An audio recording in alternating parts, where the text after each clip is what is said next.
Hi అమ్మ here. Reality check. Baby photos ప్రతిసారి మనం అనుకున్నట్టయితే రావు. ఇట్లా ఎందుకు అంటున్నానో ఒకసారి మీరే చూడండి.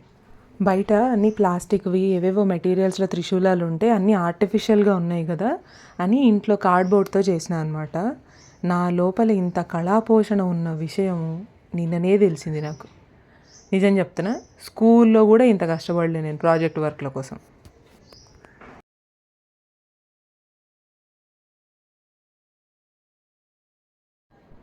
కాస్ట్యూమ్ కోసమని ఇంత పెద్ద మార్కెట్కి వచ్చిన, ఒక్క దగ్గర కూడా యానిమల్ ప్రింట్ దొరకలేదు. ఇంకా లాస్ట్కి ఒక షాప్ మూల మీద ఎక్కడో ఒక షాప్ ఉంటే ఆ షాప్లో దొరికింది, ఇది పట్టుకొచ్చాను.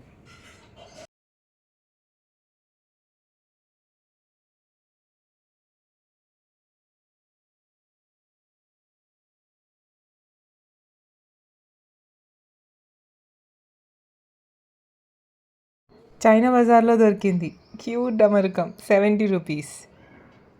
10 షాపులు ఎతికితే లాస్ట్కి ఇగో ఈ షాప్లో దొరికింది పాము. చాలా ఇంపార్టెంట్ కదా. ఒకదాన్నే తిరుగుతున్నా అనుకోకండి, బాబు పడుకున్నాడు. వాళ్ళు లేచిన తర్వాత పోన్లే వాడికి కూడా ఇంట్లో బోర్ కొడుతుంది కదా అని చెప్పి అట్లా బైక్ రైడ్కి తీసుకెళ్ళి మిగతా సామాన్లన్నీ షాపింగ్ చేసుకొని వచ్చామన్నమాట. ఎంత ఎంజాయ్ చేశాడో బైక్ రైడ్ అటు ఇటు చూస్తూ. అమ్మో, ఈ విగ్గు పెట్టనిస్తాడా?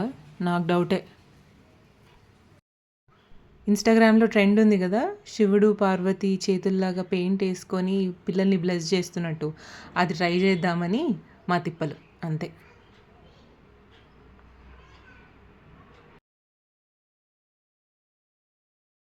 చాలాసేపు కష్టపడ్డ తర్వాత నా ఎక్స్పెక్టేషన్ ఇట్లా క్యూట్గా ముద్దుగా వస్తాయి ఫోటోలు అనుకున్నా, విగ్గు పెట్టుకుంటాడు, త్రిశూలం పట్టుకుంటాడు అని. కానీ రియాలిటీలో అవి ఏం జరగలేదు. విగ్గు పెట్టిన 1 సెకండ్కి పీకి పడేశాడు, త్రిశూలం పట్టుకోలేదు. డమరుకం ఏదో కొంచెం ఇంట్రెస్టింగ్గా అనిపిస్తే ఇట్లా చేతిలో తీసుకొని ఊపి వాళ్ళ అమ్మమ్మ దగ్గరికి పారిపోయాడు. లాస్ట్కి ఫోటోలు ఇగో ఇట్లా వచ్చినాయి అన్నమాట. విగ్గు లేకుండానే తీయాల్సి వచ్చింది. దీన్ని బట్టి అర్థమైంది ఏంటంటే, బేబీ ఫొటోస్ ఎప్పుడు మనం ఎక్స్పెక్ట్ చేసినట్టు పర్ఫెక్ట్గా రావు. అప్పుడప్పుడు ఇట్లా బ్లూపర్స్ కూడా వస్తుంటాయి. అదే magic. Anyway, happy Mahashivratri to everyone.